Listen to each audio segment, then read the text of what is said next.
I think the skepticism of Gen Z is sometimes a little bit misunderstood. They're not like anti college or they're not anti the university experience. They just want to know it's a worthwhile investment of their time and their money. And so asking the questions around how is it going to impact my future career development and how can I change the world by being here? That's uniquely a Gen Z thing. Hey, welcome to the Higher Ed Storytelling University podcast, a show where we bring together Marcom leaders from both inside and outside higher ed to give you fresh perspectives on successful organic content creation and strategy in higher education. My name is John Azzoni. I'm the founder at Unveiled, a video production company working specifically with colleges on their storytelling and commercial video content.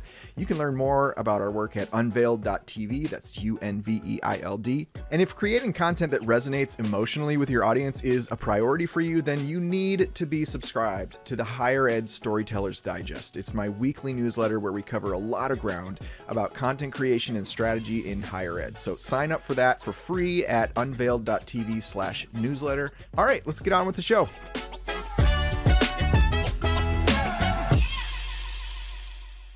My guest today is Dr. Meghan Grace. Meghan is a generational expert researcher, speaker, consultant, and podcast host. For a decade, Meghan has been learning what shapes generations and makes generations tick. She's co-author of a couple books and a new one coming out as well, a third one on the topic. The couple books are on the topic of Gen Z, most recently Generation Z Goes to College, which we can chat more about as we get into things here. But Meghan, welcome to the show. Thanks for having me. I'm so excited to be here. Awesome. So in this episode, we're going to be zeroing in on Gen Z, specifically how you should be strategizing your content in a way that will resonate with them. But first, I'd love to know, what is something that people would be surprised to know about you? So I don't know if it's a surprise or just like I don't talk about it enough. I grew up being a really competitive athlete, specifically competitive cheerleader. So I spent a lot of time in a cheer gym, but I think that's also where I learned like a lot of my discipline in the beginning and how that kind of transitions into I got injured when I was like 13, 14. So I quit in high school, learned to love different sports like tennis and learned other things. Like I stepped outside the cheer gym. I was like, whoa, there's other sports out there. But when I got to college, I actually missed being on a cheer team. And I joined our cheer team at Chapman. It was the first time I'd ever actually like sidelined cheered. So like if you've ever been to like a football game, it's not like the full competitive flipping and stunts and all that. It's like more like palm line. And so I was like, I'm gonna go out for this because I did competitive. We don't tumble, we don't stunt. And I was like, all right. So the first time I'd ever actually sidelined cheered was in college, but was competitive cheerleader. And I loved it growing up until I got injured. And then in college, it was one of my favorite things I got to do because I got to like meet people from different phases of life that I wouldn't have probably normally. I got connected to the athletics department, which is always a great place to be. And I just feel like I had a very different flavor of school spirit, having been a part of the cheer team. So I loved it. And now I joke, like I get to be people's like cheerleader in life. I'm always the person, like if you ever need to be hyped up and you're like, I'm having a bad day, I'm like, let me tell you 4 great things about yourself. That's just who I am. So yeah, competitive cheerleader, reformed into sideline cheerleader, now just professional life cheerleader. Love that. Were you like, did they call it a flyer? Like you fly, like No. So like my dad will tell this story. Like I'm not very tall. I'm only like 5'3", and as a kid I was really short. And so like you think, oh, that's the girl that's going to be the flyer. I was a flyer for precisely one practice before I got dropped, and I was like, I'm going to keep it on the ground. And so like I actually just trained really like strength training as a kid so that I was able to like lift people that were taller than me, bigger than me. So I was what they call a main base, which is like you're not the tallest one, but you put a lot of the energy underneath like a lift before it goes up. So all my okay. flyers were taller than me, mostly because I didn't want to get dropped, but I never dropped anybody. So Okay, awesome. I did watch with my wife is it called Cheer? That show oh with yeah. Mm-hmm. I can't, it was a while ago that we watched it, but that was fascinating for me. It is.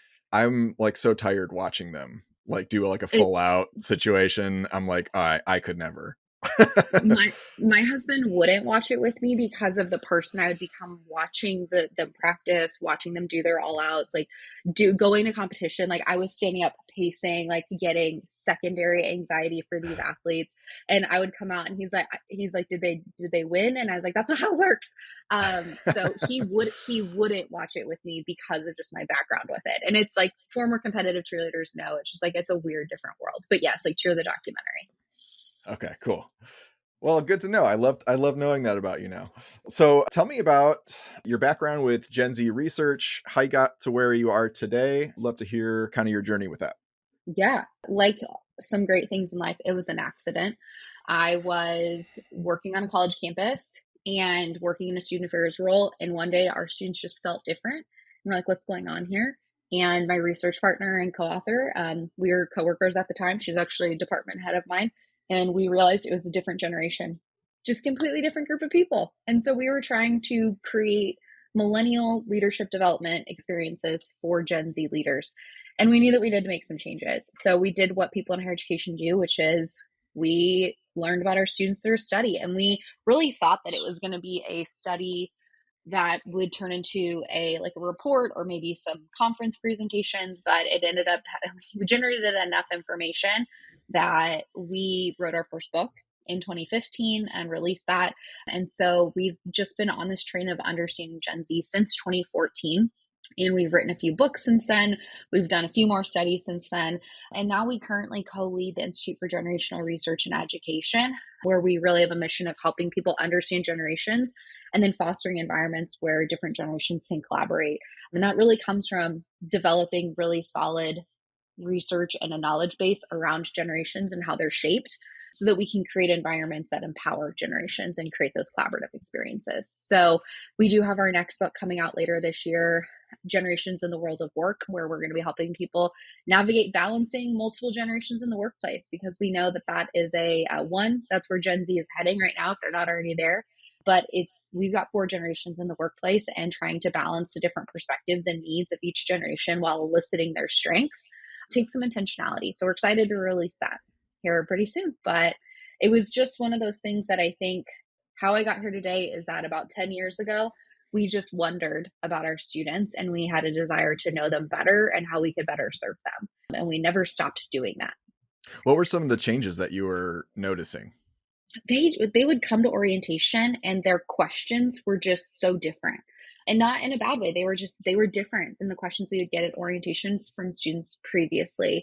So we saw that really big shift when we had students coming up to our table to learn about our leadership experiences and being very pointed around like, well, how will this leadership experience create social change in the community? And we're like, Mm. usually that's the focus of the third year of the program, but you're coming in not even a fully enrolled first year student asking about that.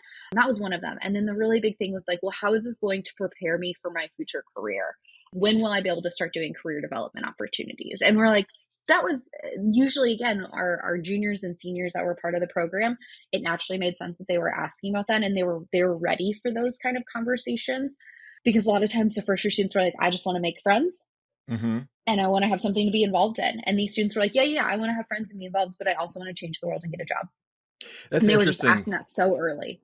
Yeah, because when I went to college, I wasn't asking stuff like that. I just kind of was like floating down the river of like, you graduate high school. I always knew I was going to go to college, so I went to art school, but I was never asking like really critical questions about like my job opportunities after, or like opportunities to change the world or anything. It was more just about like, what's this college experience going to be like, meeting people and stuff like that. So that's interesting. So talk about some of like Gen Z's skepticism of institutions. Like how does that influence their decision making when choosing a college?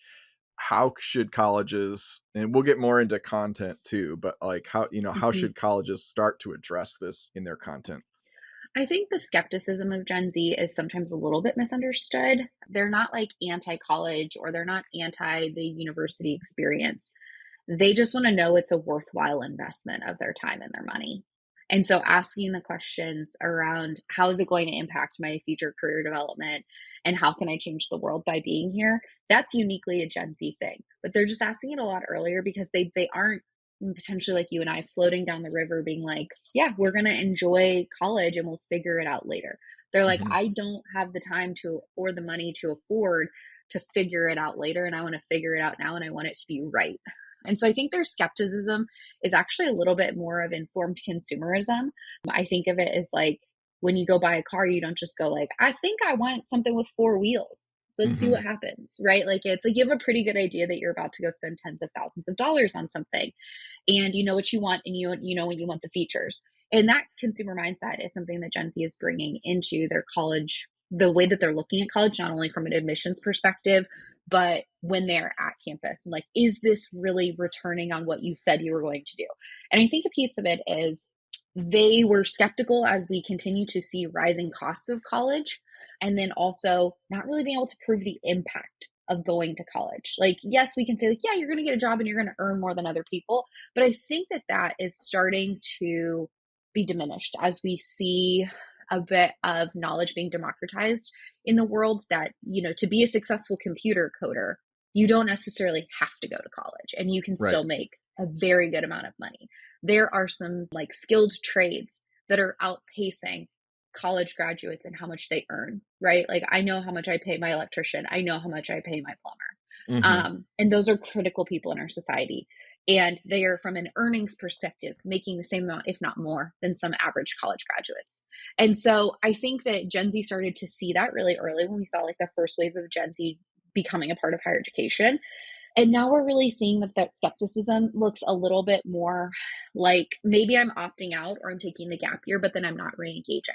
Or I'm starting and then I'm not finishing because I've built my business already and I'm Hmm. making six figures while I'm in college because I think there's just so many earnings opportunities. And so this idea of you go to college to get a job is not always promised anymore because we also saw the millennial generation, especially the second half of the millennial generation, that that job that was high paying was not promised. And Mm. so that brand piece for higher education as an entire industry got really broken to say if you go to college, you get the degree, you will get a good job. Because we know that that is not true. As we see half a generation that was underemployed, underpaid, and is still playing career catch up. Gen Z was watching all that. They might have only been 12, 13, 14, but they were seeing that and being like, why can't my older cousin who has a bachelor's get like a good job? And why are they just, I don't want to use the stereotype, why are they just working for minimum wage as a barista? Hmm. And Yeah. so they see that and they're like, I don't want to do that. I want to be sure that I'm going to be able to get what I need out of this place and that I'm going to be set up to navigate the world effectively. And they're skeptical about that. And it's not just they're skeptical about higher education as an institution, they sort of just like don't trust institutions in general. So like no institution is safe the way that I look at it. The government, you're not safe. Like the medical industry, you're not safe. The housing industry, you're not safe. Gen Z is skeptical because they're looking at a lot of the world's problems and being like, does it have to be this way? Yeah. And you wrote a report for Ology a few years ago called The Campus of Tomorrow. There's one quote I pulled out of Mm-hmm. here. The common argument that a college education will lead to higher pay doesn't hold as much weight with this generation, as more than half of them report that they already have a source of income through side hustles and Mm-hmm. freelancing, investing, or content creation. I think that's really Mm-hmm. true. And I think probably even more so exaggerated by the pandemic when you saw all of these like all of these side hustles, people starting Etsy accounts and like, or, Etsy Mm-hmm. shops and like digital marketing agencies and just finding all kinds of ways to make money doing content creation and stuff like that. Mm-hmm. Yeah, it starts to make the barrier for entry to making really good money is a lot lower.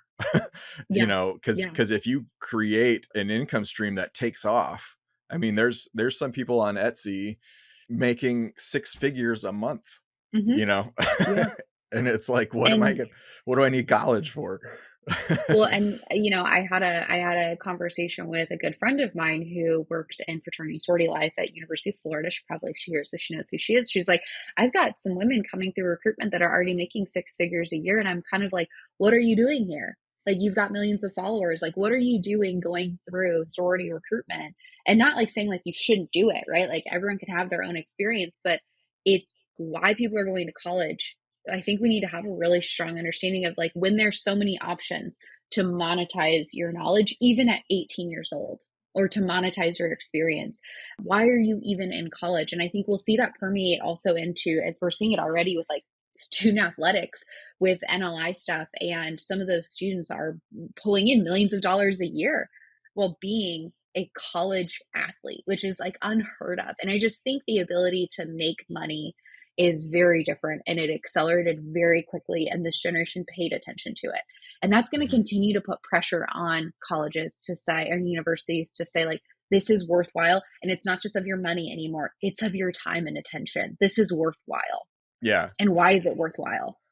Yeah. And the whole entrepreneurial thing is interesting. It seems like it's getting younger and younger. Like I'm getting once in a while I'll get one of these like reels in my Instagram feed. It's like a 12 or 13-year-old kid and he's like giving financial advice. He's like he's like what is the one I saw where he's like, if you walk into a restaurant, you shouldn't be thinking, how can I afford to eat here? You should be thinking, how can I own this restaurant in 5 years? And we're like, oh my God, you're 12. What are you you can't even afford to pay for a meal at the restaurant right now. Like it's just But they can. They probably can. That's the uh, thing. It's yeah. wild. Yeah, it's just like the possibility for income streams is like just more and more open now, with the internet and just ways to make money. It's so interesting.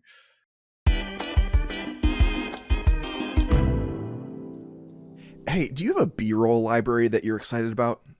Do you want one?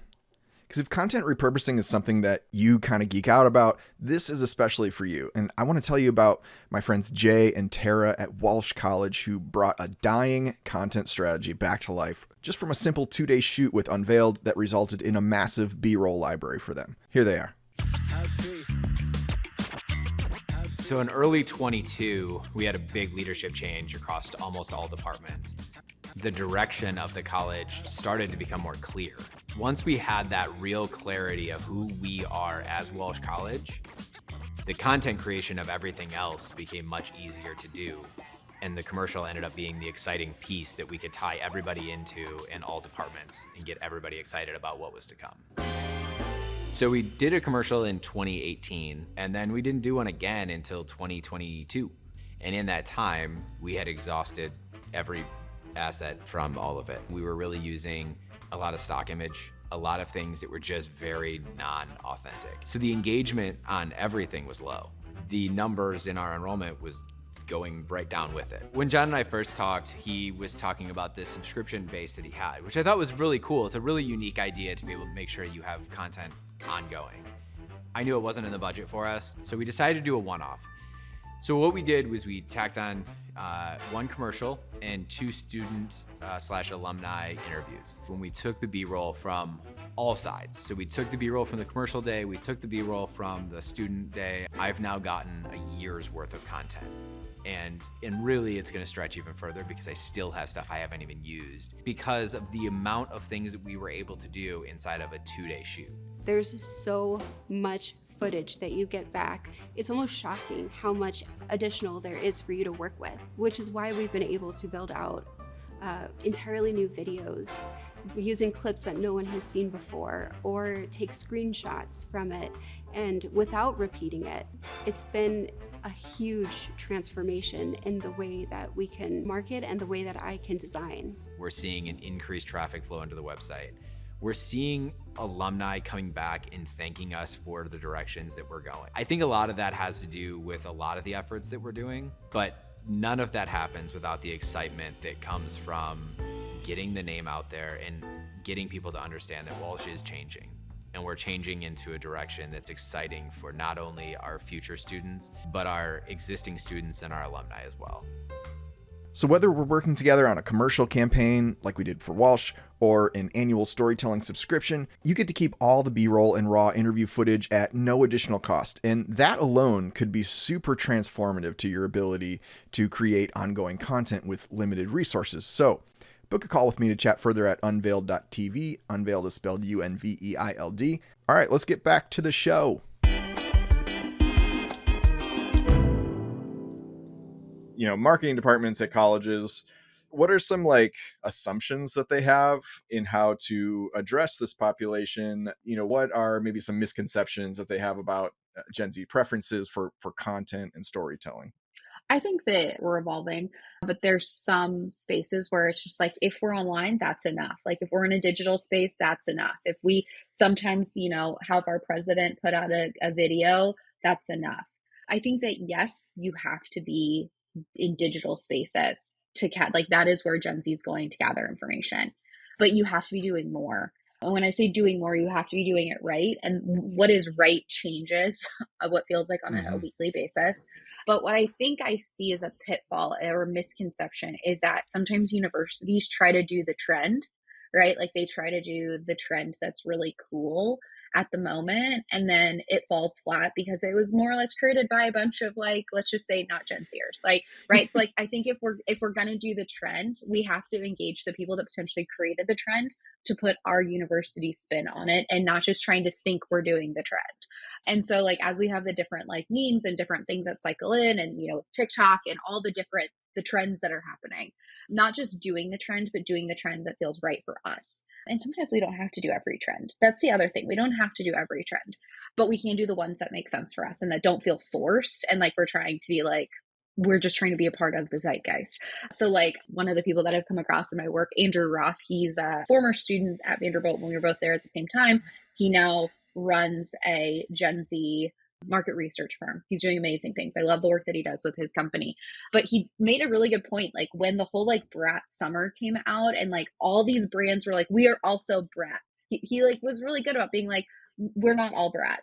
Like Right. maybe you have like we can't just slap the green on it with the text and be like we're brat, right? And sometimes I think institutions feel sucked into like let's do the easy trend when I'm like, but do the trend that makes sense and like lean into it in a fun way, in a way that is makes sense for your brand. Don't just be brat because like it was the thing we were all doing this summer. Can't be like, our nursing program is very demure, very mindful, Right, It's like exactly. Like I'm I so personally tired of like that.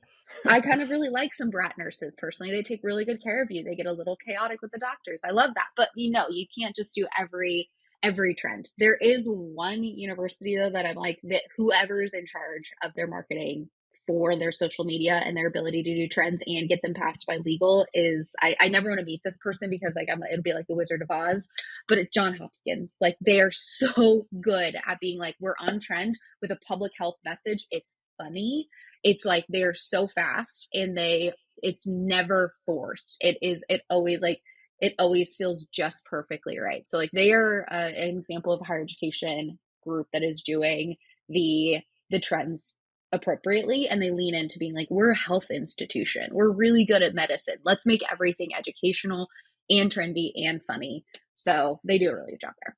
Yeah, and I don't know the person or the people that do that over at Johns Hopkins, but I imagine to really succeed with trends, you have to have a Gen Z person in the room. you know, like it's very obvious when, a millennial or a Gen Xer is writing a script versus when, Hmm. Gen Z wrote the script. It's like Hmm. Hmm. or trying to do these trends. Yeah, it's really some of the best schools that I've seen. They have such a strong TikTok and Reels presence and stuff like that. They're being led by, if not students, but by like people that somewhat recently graduated from college and are consumers of the platform. Like they understand it. Hmm. Hmm. But I think that, and we can get to that a little bit later, like some of the best universities with you like with a social media presence walk the line of what do young consumers want that are our students and our perspectives and our perspective members with what will our alumni who also still follow this Instagram or potentially follow us on different spaces also want, and how do you balance the Yeah. multi-generational perspective while being like this is an outward facing situation. And so I think the ones that do it really well recognize the need for nuance in their audiences, but also prioritizing who gets that content and who's going to engage with that content. So what kind of content do you think is most effective for Gen Z? When we think about content, like, I mean, we've been talking largely about like, TikToks and stuff like that, but like, are blogs relevant for Gen Z? Are long form videos relevant? Are there other forms of content that, email that might be surprising to people? Where should schools start to focus when they think about content creation? I think what Gen Z is looking for, so to give you the backdrop of any decision we're making with Gen Z as it comes to gathering their attention, is that there's so much competition for their eyeballs, for their attention, for their engagement, for their money. And so to break through what feels like a very crowded space, not just higher education, but like in general, like they are being sold something all the time. We all are, is finding avenues that can make it feel like a personal connection. So whether it is an email campaign, which I don't think they're dead, they shouldn't be the only way that we're trying to attract this generation. It needs to feel personal. It needs to feel student to student. Instead of being like, I am the dean of the college of blah, blah, blah, it might feel better if it's coming from Stephanie, the junior that's studying marketing, right? Mm-hmm. Like having that voice feel like it's coming from a peer. When we think about video content, they want to see themselves. And I'm not saying like they need to, like, it needs to be the peer that looks exactly like them, that dresses exactly like them, but they need to find that resonance, that it's something that is driven and designed for them and by them. Mm-hmm. And that is so important. But I think that regardless of what platform or what method you're trying to engage, is it needs to feel personalized and it needs to feel in touch, not just mass marketing. I think the mass marketing assumes that one, understands your brand, and two, understands what you're selling. And I think that where higher education needs to go in general is actually more distinction, being how are we different? And in a positive way and not in a competitive way, but how do we stand out and how do we make that a personalized experience for people to understand that, and content that is educational and fun so that people can learn about the brand. And so, I mean, I don't think email is necessarily dead, but I don't think it's the number one way that we need to be engaging Gen Z consumers. Their parents and their family members, 1000%. If you are Mm-hmm. not doing intentional email marketing to parents and family members about your experience, whether it's from a pre-admissions or post enrollment perspective, you are missing an opportunity to engage a very critical, like, valuable group of people that influences the decisions of Gen Z. When we're thinking purely like video and online content, I think we have to take the case study of TikTok, not just in the that's where they go to be entertained, but that's how their brain has been trained recently to consume information. And Mm-hmm. so they're consuming so much information on TikTok and Snapchat and these very, what feel kind of like rough cut type content in 30 seconds. I think anything past a minute for this generation feels long. And so it's bite size, it's engaging, and it's also allowing them to get what they need to get in a short amount of time. However, that needs to lead to something else. So if they like that one bite sized piece, can they go to a larger profile to then potentially go down a rabbit hole of looking at, maybe it is a college or university's student life reel of everything they've got about student life and the campus experience, right? Because what we know about Gen Z is once they start to like something within an algorithm, it gets fed to them more and more. And so the ability to go down a rabbit hole is much easier with the way that social media is feeding consumers content. So I Mm-hmm. think that it's being prepared to allow people to go on a rabbit hole and not just like one and done. Like, we did this great thing about these students that did this like service impact trip. Okay, well, we might need 3 or 4. It might need to be a mini series so that you can get part 2, part 3, part 4 of that experience. And maybe it does have different students that are involved in featuring the different parts of the video series. But I think it's taking what is potentially a longer story and breaking it up into micro episodes, if I Mm-hmm. could put it that way. Yeah, that's We're really thinking smart video. because like yeah, one thing I noticed about how I consume content on TikTok, it's mostly on TikTok. I feel like where they do these episodic, like part one, there's some big hook, crazy moment with a police officer or something like that, and then you're going to only get like a quarter of the story before you have to go to their profile and find the one you just watched and look at the next one. But yeah, I mean, I notice I'm like all the time, I'm like, oh, I want to see what happens. What and I Mhm. go to their profile and then I'm like looking for what's the one I just watched. I'm like scrolling through and then I'm subconsciously getting a sense for like, what is this brand or account about?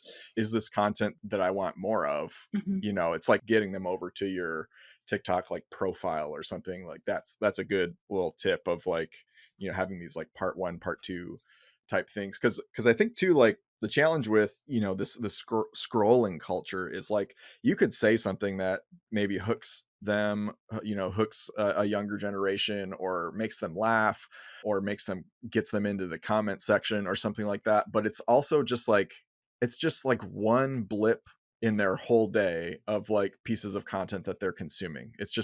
Hmm. It's so easy for me and people younger than me to just be like, that's funny. Okay, next, next, Hmm. next, next. And it's hard to get something to stick, you know? Yeah. And I think it's changing the nature. Well, it's something that like engagement metrics are constantly changing, but the one that we know that is, especially in anything meta driven, is it shareable? Because we're actually finding that the greater tie into content that creates conversation is not the comment section. It's, did I share this with my friend? And did we talk about it? So if I Hmm. shared it with my friend in a DM and then we had like a 5 minute conversation about it, that is stickier in the human brain than Yeah. I just put some clapping emojis in the chat and moved, or in the comments and moved on. Right. Oh, my So wife and I have entire like we've made entire parenting decisions based on, Instagram reels that we sent to each other. It's like that's absolutely. how it's like if someone else says it, then it's okay. Like then it holds some weight, you know. It's Hmm. sort of like, oh, this thing that we're always doing with our kids, we shouldn't do that. Or like, Hmm. or like the stickiest one for us a few years ago, we got a above ground pool. And so now we're like really conscious of like our kids are good swimmers, but like we're the party house now. So like in the Hmm. summer, like all the neighborhood kids coming over swimming. And then I got this one reel that was like, if everyone's watching the pool, nobody's watching, and Hmm. it talked about how easy it is for like a kid to drown even when all the parents are standing around talking to each other. So like that has been like the reel of the summer where we keep referencing that one of like, remember, like one person has to be designated to be watching the pool. Hmm. And we talk about that reel to like other, friends, parents that come over so they know like, hey, this is important to us. Like we're going to watch your kid, you know? Hmm. Hmm. um, Yeah, in my opinion, I think it is changing. Yes, the comment section does matter, but I also find that people that like take the time to comment are either like very positive or very negative. No one's like, this is a neutral comment, right? Like it's very, there's no in between. The conversation that I think matters is the one that happens in private in the DM section, whether it's sending it to the group chat or it's sending it to your partner, your best friend, your roommate. It's saying this affirms something, or I find this funny, or I find this insightful, and I think you will too. And then it opens up the conversation. And so I think that if there's the guidance we can provide in terms of content creators for education is this sticky enough for someone else to share? Right. Yeah, I think about that a lot lately, when I examine like, I'm scrolling on LinkedIn and a lot of times it's hard to find things that are actually interesting because so much on Mm, LinkedIn is like what goes through my mind is like, who is this for? Like who did you think was going to really geek out about this certification that you got? Like mhm, and so like yeah, that's kind of what I has been my mantra probably the last 6 months or the last year is like when I create my content, I'm like, am I giving anyone a reason to share this because they also believe this and they want their audience to believe it too? Or is this just kind of like a, hey, cool, I did this, like moving on? mhm, So I think mhm, that's a really important point for content creation in general and content strategy is like, what are the, yeah, like you said, what is going to get someone to share this? Because when something gets shared, it's the emotion is spreading, and mhm, and yeah, that stickiness that you talked about. So short form vertical contexts got that. Is mhm. there a place for long form video? Like should colleges that are trying to reach a Gen Z audience be on YouTube with a long form strategy as well? I think I asked the question like why and who is watching the long form and like what is the purpose? I think that, I mean, YouTube is the, like, we need it, but in terms of like what does that exist for? And I don't know if they're going to be watching it to be inspired. I don't know if that's like what we would consider the place, like they're, I need to go watch a nice inspirational YouTube video for my university. Or is that something that can live in Instagram in pieces? I don't know. I don't know if long form is necessarily gone entirely. I think that what is included there.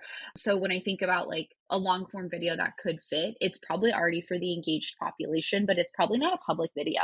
So this is where my L&D background is going to come in. But like if we're doing an instructional video for how to get the most out of your orientation experience, there are, we already have their commitment dollars, they're in the door. This is something where we do actually probably want them to sit and watch the full 5 minute video. about how to get the most out of their orientation experience because it's instructional and we Hmm. need them. It's critical information. And we don't want it to be bite sized because they might miss one of the bites. And Yeah. it could be the most critical bite about like what time to show up, right? So it's the time and the place.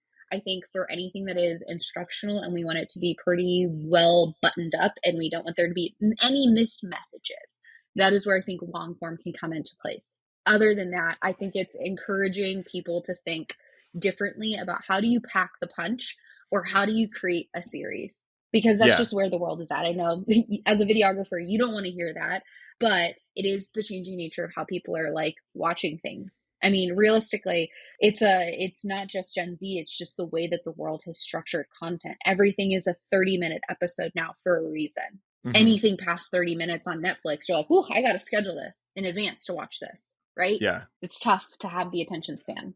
And yeah, and as a videographer, yeah, I think I have a vested interest in people watching like longer form stuff, but also I'm always like on the lookout for like what is the long form stuff that's engaging? Like what do I go to YouTube for? What does someone from Gen Z go to YouTube for? People are going there to learn a lot. I mean, if you talk about Mm-hmm. this like entrepreneurial DIY type stuff, like, whenever because I have some side hustles, I've learned everything about my side hustles from YouTube, you know for whatever reason. Right now I'm like super down this rabbit hole of like how big the universe is and like Hmm. space and stuff like that and like black holes. I was listening to some video yesterday about how black holes work and what we know about them. Just fascinating to me. And it was this one professor from University of Manchester or something in the UK. But that stuck with me because I'm like, oh, that's cool that this guy is like if I were going to college, I would think that'd be kind of cool to like go, if I was like going to go study this thing, to like go to the place where this expert in black holes is. Yeah. And I see a lot of schools doing that. University of Chicago does a great job, I think, of providing like educational content that's like really niche Mm-hmm. research and stuff like that. But you're right. I think the people that are going to engage with like a student or alumni testimonial are the people that are already pretty dialed in, pretty bottom of funnel. That's not going to just show up in someone's feed and some random person's can be like, oh, I would love to hear about Mary's story right now. you know Mm-hmm. Yeah. so I'm like, as a storyteller, I don't even care unless I am like about to buy a product or something and I want to, then I care about other people's experiences. And but like, the time that you look at reviews and see if like, are other people like you purchasing this water bottle or purchasing Mm-hmm. whatever, that's like very bottom of funnel. So that's why I always preach, like, you have to have a TikTok, Instagram reel strategy that has nothing to do with selling your school, because you're not going to get anyone down that funnel. If you're not going to attract people from way up top of the funnel with, Daniel's story, because like Right. no one It's cares. No one it's has any yeah. reason to care. I think the schools that are doing a good job of selling their university selling, right, through TikTok or Reels is that they're not hard selling. They're just showcasing what's already happening. They're like, kids are going to go to a football game on a Saturday. They're going to go to Hmm. class on a Tuesday, right? Like that is what's happening. They're giving you a not behind the scenes, but they're kind of like giving you a reality show version of like what's already happening there. They're pulling the curtain back. And I think that's really the only place that like Reels and TikToks can exist is like pulling the curtain back to be like, this is what life is like here. Not necessarily like, let us put on the razzle dazzle show. That Hmm. this is, like, I don't think that that's where it's going to be. It's a place for people who are already bought in to connect to it. And then people who are like, oh, that's interesting to get a little taste of it. Yeah, and I noticed, like, because I've done a lot of research in the last year of what's working in higher ed video, Mm-hmm. and one of the themes that I found was these day in the life videos, and NYU seems to be associated with a lot of them. But it's these YouTube influencers. Often they already have some existing following, but they'll do Mm-hmm. these like, casual day in the life. Get ready with me. Here I am. I'm riding my bike to class, whatever. And they're like 20 minutes long, and they have like so many views, hundreds of thousands of views, Yeah. and tons of comments. And some of these, you look at the comments and it's like over and over, it's like, oh, like, thank you for doing this video, because like I was going to go to NYU and I was wondering what like New York life was like, and it's like people Mm-hmm. that are already kind of like, they're already dialed in, and you're just answering questions for them through your video content. But like, yes, Yeah. someone like me that has no business considering going to college right now, I'm not necessarily going to watch a 20-minute video of someone putting their makeup on. Getting ready for the day. Yeah. So one of the questions I had is like, what kind of content should colleges, kind of on that note, what kind of content should colleges be creating in order to not just capture attention, but like sustain it over time? Like, how can we build community with Gen Z through our content and not just like, or haha, that's funny. All right, keep it moving. I know you talking about like episodic content, but are there other ways that we can kind of sustain that connection over time? Yeah, I think I mean, yes, like the Get Ready With Me is a certain like content format type, but it is like, what's a day in the life like? And that is critical for your incoming student. But it's also like something that your current students like, yeah, I like Vanderbilt, we like to make fun of like the very aggressive squirrels, right? So like they always have aggressive squirrel content at some point for Vanderbilt students. And it changes format, right? But it's like, if you went to campus there, there's aggressive squirrels. And so like alumni understand that, current students understand that, and incoming students are like, do I need squirrel spread, right? Like they're intrigued by it. But it's this day in the life, you don't really, you just avoid them. The day in the life kind of content, I think, whatever format it takes shape, it's just like, what is it like to be here? What is it like to be in this experience?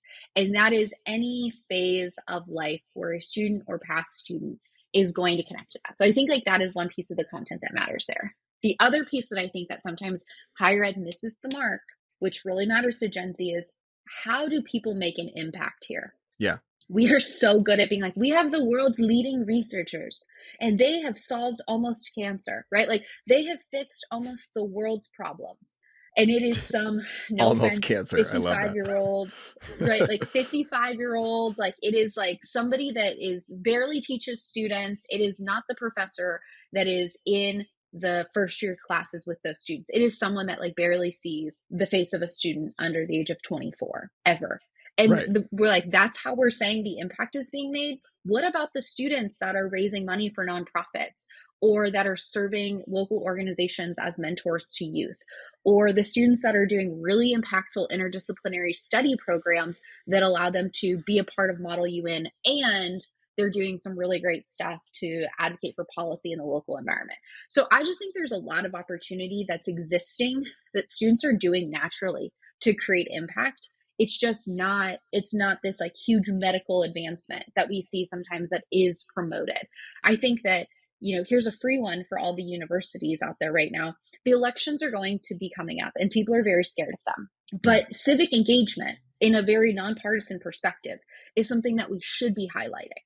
So when our students are doing the Rock the Vote events or doing voter campaigns, voter sign up campaigns, or encouraging people to do various different types of civic engagement, that is the stuff they should be sharing. These are students trying to do something in their local environment and in their local community. And so like, definitely like, let's promote election day. Let's show how young people are getting out there and using their right to vote, regardless of who they vote for, right? That is the things that Gen Z cares about, is that young people like them are doing good things to change the world. Yeah. And they want to see those stories. And the thing is, like, this is a very untapped market, in my opinion, because these stories exist on a campus, whether they're being told or not, because students are already doing it. And so I think those are the things that are going to be more compelling from a how does this university create impact perspective that would probably have more traction with young people. Then again, no shade to the brilliant scientist, the brilliant faculty member that's doing all of this great research. That's just probably not going to resonate with your 18-year-old. Like they're going to be like, that's pretty cool, but that's not me for 30 years, 40 years. Yeah. I want to see people like me doing things. So I think there can be a bit of both, right? Because like we do need to have prestigious faculty. We need to have credible experts on our campus. But who's to say that the students that are working in that faculty member's lab can't be highlighted as well? And I think like the like the kind of the institutional politics affect a lot of the storytelling efforts that go on, because we do annual engagements with schools for video storytelling. And one of the things that I noticed that schools use that for is to market particular programs. So it's like, all right, we got 12 stories we're going to tell, one a month. Let's do the nursing program. Let's do the engineering program. But like beneath that, there's probably a lot of stories that don't necessarily have a sales or, admissions impact necessarily, like not Mhm. as directly, but that are really interesting, like you were saying, like ways that people are, impacting the world. And maybe that's like a great opportunity for an in-house videographer to like kind of do some of that. But I even see, I talk to a lot of in-house videographers that they just get sucked up in doing like dumb stuff, like just like going to film some speech for somebody that nobody cares about. But yeah, there is always like those really interesting stories kind of within the midst that don't have a direct financial impact that are really, really worth telling. And I think if schools really just trusted that that was worth doing and put some focus on that, I think they would do really well. I agree. And let me say, I love the fact members and these scientists, researchers. They're so critical. Like, that is another very important piece of American higher education. We would not be in the modern society that we are without those faculty members. However, if we're trying to align with students, let's also include the student perspective on that faculty member about how that faculty member was a great mentor and very pivotal in their educational experience while we're also promoting the great work of that like very esteemed faculty member. Like, we can do both in higher education. Like, we can walk both lines. Yeah, for sure. I agree. Are there examples or case studies of colleges doing a really good job at this? You mentioned Johns Hopkins. Are there others that are doing well at connecting with Gen Z? I had to do a little deep dive on this because I think that there are, but sometimes it's so like around us. And one that I found, because I wanted to find something that was more video format, that I came across that I actually really loved. Purdue put out a video, I think it was about a year ago, called "What Can You Imagine at Purdue?" And when I say that this video in 90 seconds, like almost moved me to tears, but Mm-hmm. it was so well crafted in the sense that like it is on the more polished side. It is definitely built by a professional videographer, but it still speaks to Gen Z. I was like, oh, they're onto something pretty good here because it's narrated by a young girl dreaming about her future in college. So she's like Yeah. maybe 8 or 9 in the video and talking about like, what could I be? But it feels very much like how little kids talk about their future. Like, maybe I'll be a rocket scientist. Maybe I'll study computers. Maybe I'll study music. Maybe I'll do all of those things.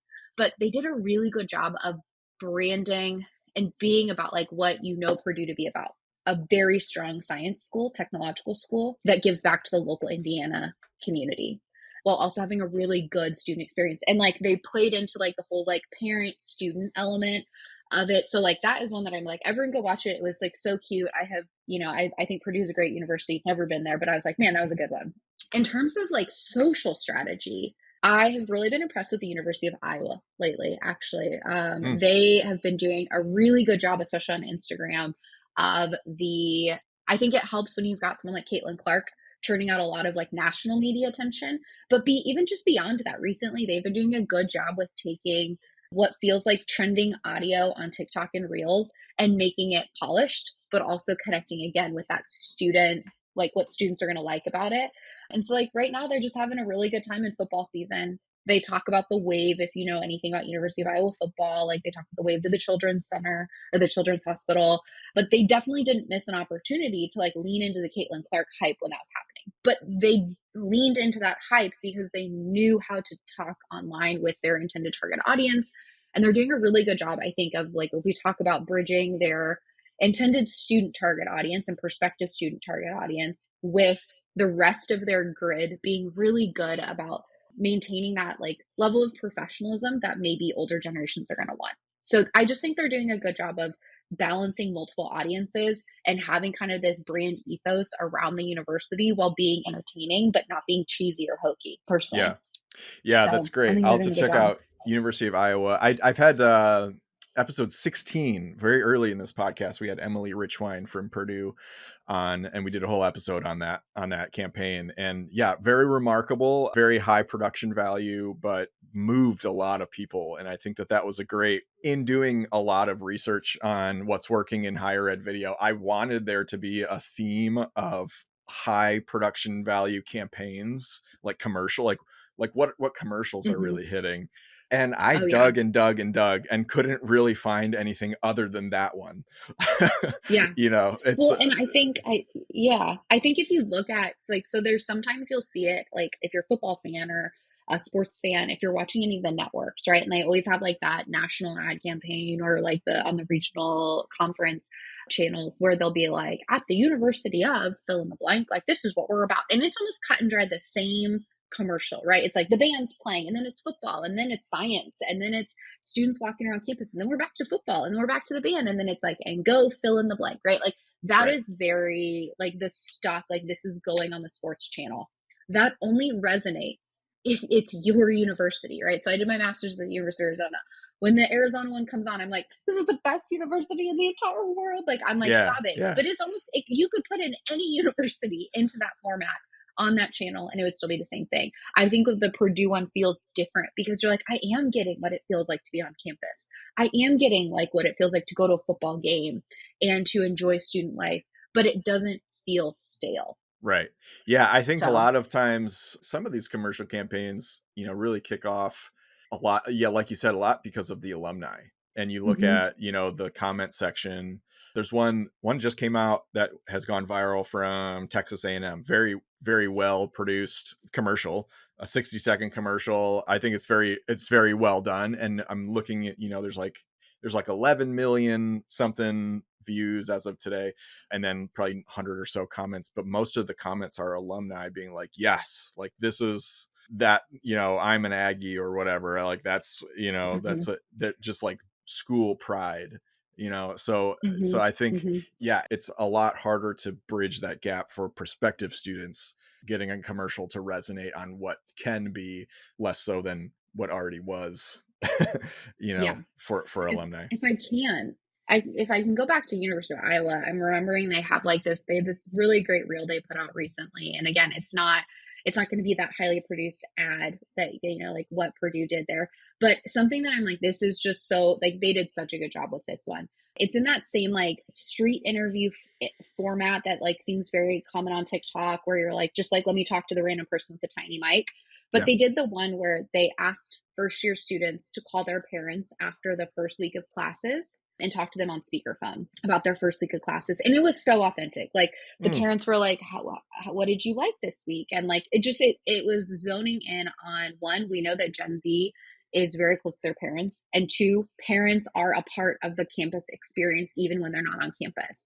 And it was just darling. It was cute. It was, what are you doing this weekend? And like one of the moms like, you're going to your first football game. And one of the girls was like, I'm really excited to do the wave. And like, I'm learning to meet my professors. And oh yeah, I'm definitely gonna have that one hard class. And it felt exactly like what it would be like to call your parents, but it didn't feel forced and it didn't feel overproduced. And so I'm like, again, it was more than 30 seconds. So in today's world, it is long form, but they did it really well. I think that man is like that man on the street, tiny mic kind of style is super effective. I see it working very well. And then Mm-hmm. especially if you can create a moment like that. A reference on this podcast before, BU, Boston University, they did on Valentine's Day. They like went up to people and were like, "Do you have a boyfriend or a girlfriend? Do you want to call them, tell them you love her?" And then it was like this sort of awkward but cutesy like moment of them calling, and then the boyfriend being like, okay, I love you too. But yeah, that one went viral too. I think that's a great way to think about content, is like not necessarily a trend, but what's an interesting question that you can pose to people on campus that are going to get authentic responses, or take that a step further, what's an authentic moment that you can co-create, with them, Mm-hmm. that's going Mm-hmm. to illustrate the value of whatever you want to illustrate the value of. Well, cool. So this has been great. I've really enjoyed having you on, and learning more about this. I've learned a lot. So tell me quickly about your book. Where can people get this book? What's the book about? Yeah, so our new book, Generations in the World of Work, is going to be available later this year. It'll be published through Routledge, which we're very excited about, but you'll be able to find it where everyone buys their books, Amazon, and then usually your university library. I also like to shout them out as well. So the new book is it goes through career life cycles, so everything from career exploration and mindsets to training, development, and leadership.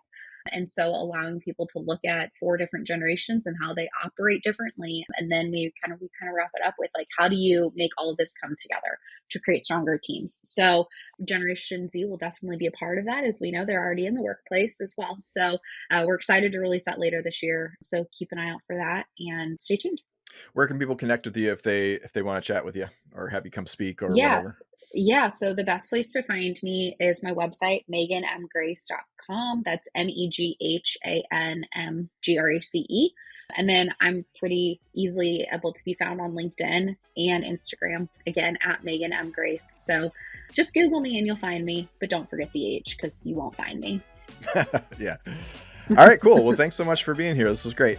Wonderful. Thank you so much for having me. Hey, thanks so much for listening. 3 things I want to invite you to before you go. Number 1, if you want to know what's working right now in higher ed video, like what videos are getting tons of views, likes, comments, all that, you can get ungated access to our report, aptly named What's Working in Higher Ed Video, a comprehensive guide for higher ed Marcom leaders and content creators. So check it out at unveiled.tv/higheredvideo, and you might want to bookmark it because it's designed to be a resource for you that you can keep referring back to for inspiration. Number 2, reminder to sign up for my free newsletter all about content creation and strategy at unveiled.tv/newsletter. And number 3, follow me on LinkedIn. If you're searching for me, my name is John Azzoni. It's spelled JohnAzoni. I'm on there all day, every day, for better or for worse, posting regular content and engaging with folks like you. So I'd love to connect with you on there. And with that, we'll catch you on the next episode of the Higher Ed Storytelling University podcast. And as always, I am cheering you on. Okay, bye.